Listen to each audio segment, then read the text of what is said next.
JB here. Hope everyone's doing outstanding. Wednesday, February 19th, 318. On this Friday afternoon, talk quick about the market, some names I'm looking at, go from there. S&P, new all-time highs here. SPY was over 613 for a second, still right there, 612.90. Uh, Markets are rallying, simple small caps, and small caps are trying to play a little catch up here. We had the Fed minutes at 2 o'clock. Markets actually didn't move much. It's like nothing really came out, and then I guess about 2:15, then things started. We got a spike. Uh, Nothing really of um, notes, I guess, of the Fed minutes. Supposedly, like chatter, they discussed a little bit about impacts of tariffs and stuff. Even though Fed Chair Powell said, "Oh, we are independent of all that stuff," but needless to say, the market's back on course. Yeah, I thought maybe a little resistance at the upper Bollinger Band. It's actually 613.21 now is the upper Bollinger Band. We got to 613.23 just a little while ago. So I'll probably snap up against that and maybe we'll chop around here until the close. And then we'll see what happens tomorrow. Tomorrow we got the Walmart earnings. So that's probably typically I don't know that Walmart would move markets too much, but I think I don't want to see too much of a surprise. But it's almost like if it's bad, if the results are bad, it might be good for markets because they, oh, okay, the economy's not that strong, and you know, Fed might be able to cut rates at least once this year. But for now, that's that. So that's the overall market. I mean, continues to climb the wall of worry, right? I mean, what other headlines are they going to come up with to rationalize the moves in the market? All right, so that's overall market. And the small caps kind of disappointing here. At least IWM is off the lows, and then you saw IWM was 225.60 this morning. I was trying to look at charts. I think the IWM's up like 3% over the past 4 years. So if you go to 20, I have to go back. I think it's January 2022 to January 2025. So three years. It's only up like 2 or 3%. So if you just bought the IWM, I mean, so anyway, so I have to think at some point there'll be outperformance. But again, I've been saying the same thing about biotechs. I think there's a lot of folks who've been bullish biotechs over the last couple of years, and it's been like a lost half a decade, right? One of these years will be back to outperformance.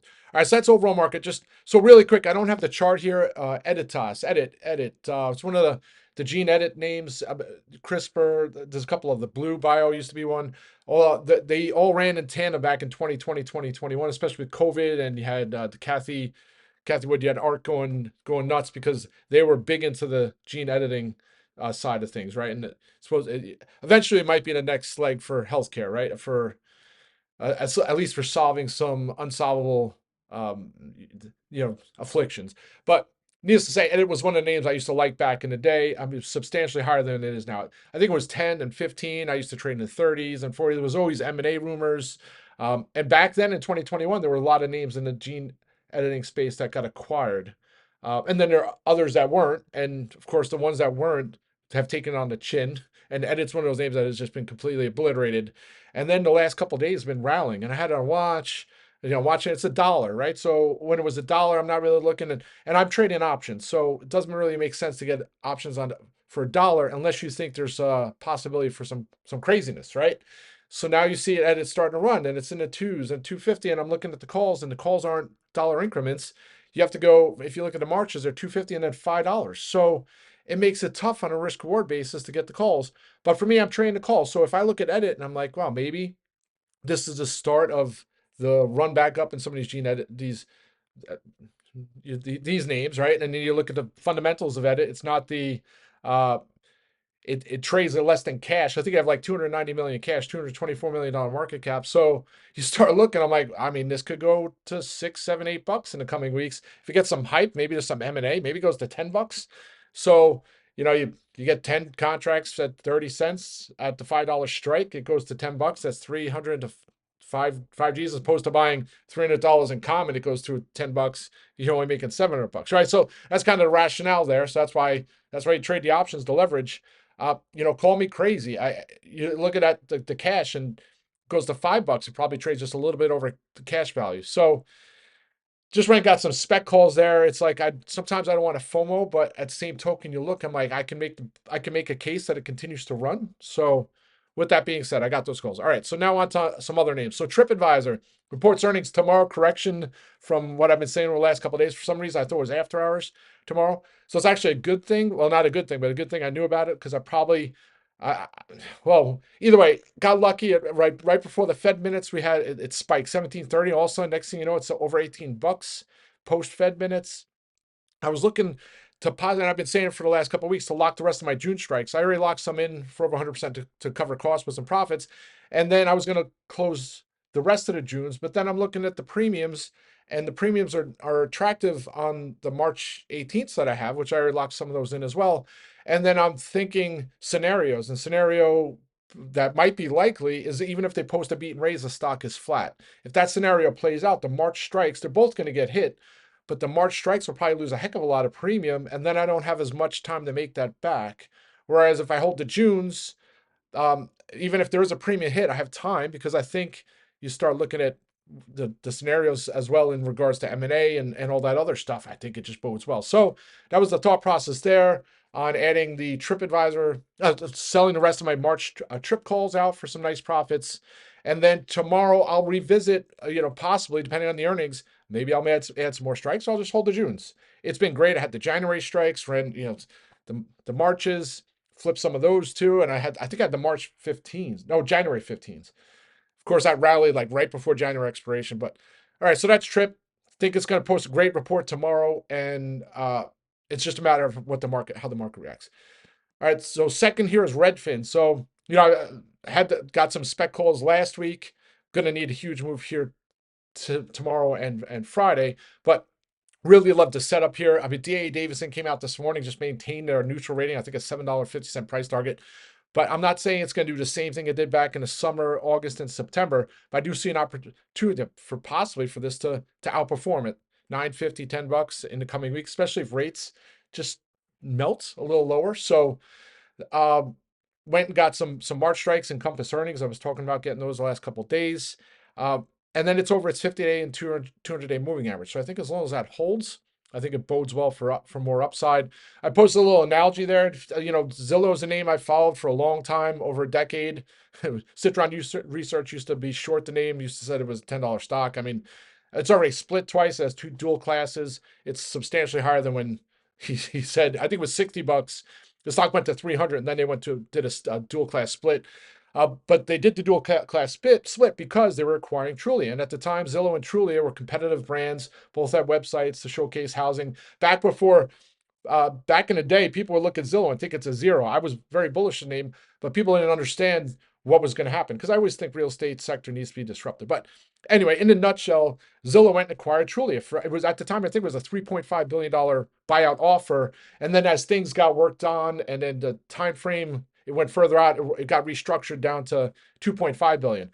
But needless to say, now you take a look at Redfin. And so back in 2015, Zillow and Trulia had a deal for them to list their apartment listings or whatever. So fast forward 10 years later, and what happened? Redfin and Zillow have a deal to have Zillow's going to list apartment listings on Redfin. So I'm not saying, it's just kind of a little ironic there. I mean, maybe there's something there, maybe there's not. But needless to say, I mean, Redfin's only $1 billion market valuation.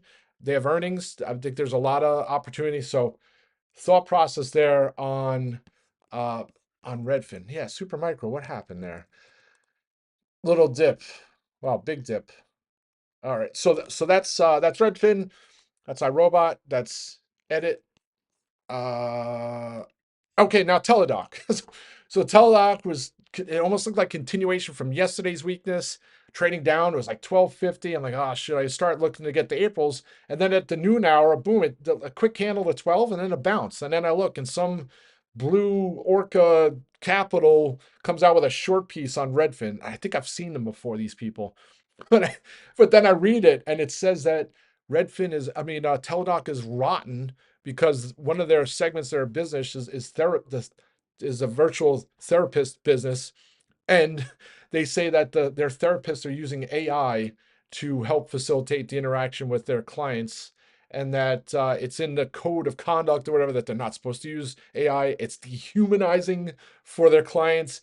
Like, just wrote this, like half of the bear cases, and then they had two undercover whistleblowers, and you read the whistleblowers, it's like text messages and chat. It's like someone did an online chat with an Amazon AI representative, and then he used that as his bear case. And I read it, I'm like, oh my gosh, like, this is the worst bear case I've ever seen on a company before. And to me, it was almost like this person is doesn't like, and come on, spy, hold up here, doesn't like the fact that AI is infiltrating healthcare, and this is their way to voice their opinion. It was like an opinionated short piece, but it wasn't short in the company. It was short as of AI, infiltrating healthcare, right? And to me, it was like a kid. It was like my best analogy is if someone goes to their local watering hole bar on a daily basis, and they have a relationship with their bartender. And then one day they walk in, and all of a sudden it's an AI robot at the bar. What drink would you like? Would you like to make conversation? And then you're like, oh, I should short this bar. Like that's kind of a bad analogy, maybe, or maybe it's a good one. But to me, it's like, huh. So anyway, Amazon already they partnered with them. I think there's just a lot to like with Teladoc here. And then you look at the charts, down 95% since its 2021 highs, COVID highs. I think it was 299 or something. And back in the day when COVID was happening, Teladoc was soaring, and then I think it was Live Health, LIVN, I think was the ticker, was their competitor, and they acquired them at a substantial valuation. But of course, Teladoc stock had soared already, so I mean, it didn't seem like much at the time when it's $100 billion company, or whatever Teladoc was at the time, or 50, 60 billion. So now, of course, they look at it and say, oh, horrible acquisition by Teladoc. But of course, yeah, because the stocks have been the stock has been pummeled. Like so it's all a function of the stock price. Anyway, so as in lieu of trying to get some April strikes, I'll see if there's any continuation tomorrow. But it certainly looks like it's set up to head higher, right? So anyway, that's the Teladoc rant. Uh, I was doing my little rant this morning around Nikola finally uh, filing the bankruptcy. And when I used to do my Nikola rants, back in the day, I used to talk about like I would hope that Nikola is able to be successful with hydrogen, right? I think if you have family, if you're old, right, and you have kids, you want the kids to have a family and their kids have a family, and so you want renewable energy and resources, and you hope that the world can continue, right? But if we don't find renewable energy resource, eventually oil's a finite resource, right? So I always hoped it was going to be do well, and so it was brings me to ENVX, and I hate to bring this up again today, but it's like I say the same thing. Take it with a grain of salt when I said ENVX. Like I'm not short it right now. I don't have puts, and I hope they're successful in innovating and creating a battery that's more longer lasting, less wear and tear, so you have more recharges on it, right? You don't want to be going through batteries after 300 charges, or you want them longer lasting, because if that's the case, then the batteries last longer. You don't have to landfills. You don't have all these, the people talk about these big graveyards eventually are going to happen with EVs. But anyway, after the bell here, we'll see what happens. If I see anything interesting, I'm certainly don't be surprised if I add some puts tomorrow. Win back into the green here just now. Still the last of my 95 strikes. I'll wait. I was talking about it being green in the morning. It kind of held on, and it bounced around. But I still think Win's going to trade up near 100 in the next week or two. So um, that's Win, Redfin, iRobots, Trip, Teladoc, Roku. I mean, Roku just completely disappointing, doing what it typically does. And the thing with Roku, I think it's up like 25% year to date. So it's not like it's not up this year. It's just every time it seems like it's ready to maybe break out and outperform at a massive level, it just doesn't. And then uh yeah, it just is. It seems like it doesn't have continuation days, right? So maybe one of these days or weeks it will. That's it, folks. Let's have a great afternoon. I'll be back. Rock and roll.